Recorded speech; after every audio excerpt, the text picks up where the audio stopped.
नमस्कार, मी शामराव मोकाशी अध्यक्ष राजाराम बापू पाटील रिक्षा संघटना। मोटर कॅब चालकांनी हा व्हिडिओ पूर्ण ऐका आणि एकमेकाला शेअर बी करा। आता ज्या मोटर कॅबमुळं कशाला म्हणतात, 6 प्रवासी वाहतूक करणाऱ्या वाहनं जी आहेत त्याच्या आतल्या वाहनांना म्हणजे तुमची रिक्षा आली, टॅक्सी आली आणि हे 6 सीटची आली, 6 सीटच्या वाहनांची यांना मोटर कॅब म्हणतात। आता जे पर्यटक परवाने असतात त्यांना स्थानिक व्यवसाय करता येतो का? बिलकुल नाही।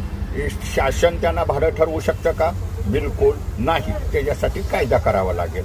ओला कोला हा कायदेशीर आहे का? हा बेकायदेशीरच आहे। तोही असं ॲप तयार केलं, बेकायदेशीर आला, तोही कायद्यानुसार कायद्यानं आता येईल आणि त्याच्यावर बी कारवाई होईल। पण पर्यटक परवान्याच्या ज्या तुमच्या गाड्या आहेत त्यांना स्थानिक व्यवसाय करता येईल का? बिलकुल करता येत नाही। आणि तुमचं जे भाडं ठरवायचं असतं ते पर्यटक आणखीन तो वाहन मालक ह्या दोघांनी बोली भाडं असतं।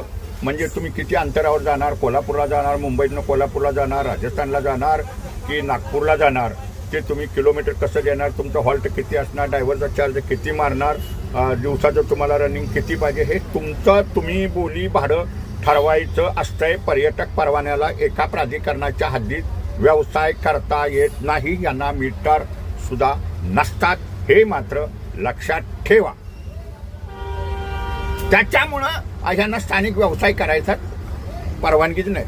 पण इथं मोठा घोटाळा झालेला आहे। हा ओला कोला माफिया आला, तो माफियाही आता ऑटोमॅटिक बंद होईल। त्याला काही कुणी घालवायचं काम नाही, कायदे सगळे राबवले की तोही निघून जाईल। लवकरच इथं 10 ॲप तयार होतील, रिजन वाईज मुंबईसाठी 10 ॲप होतील, पिंपरी चिंचवडसाठी 10 ॲप होतील, नागपूरसाठी होतील। म्हणजे हे ह्यांना आपोआप पळवून लावतील आणि मीटर प्रमाणच भाडं मिळेल आणि त्याचं कमिशन 2 रुपये किंवा 3 रुपये हे घेतलं जाईल, हे मात्र लक्षात ठेवा। आता येणाऱ्या काळात महाराष्ट्रातील सर्व नगरपालिकेच्या परिवहन सेवेचं भाडं ज्यांचं वय 60 वर्ष आहे, मग त्या महिला असून द्यात, पुरुष असून द्यात, त्यांना अर्ध तिकीटच करायचं आणि ते अर्ध तिकीटच होणार आहे। तसं हा कायदा झालेला आहे, आता बऱ्याच ठिकाणी झालेला आहे अर्ध तिकीट 60 वर्षाच्या नगरपालिका परिवहन सेवेतून। मग ती पुणे महापालिकेची असून द्या, पिंपरी चिंचवडची असून द्या, नागपूरची असून द्या, कोल्हापूरची असून द्या, मुंबईची BST असून द्या, ठाण्याची असून द्या।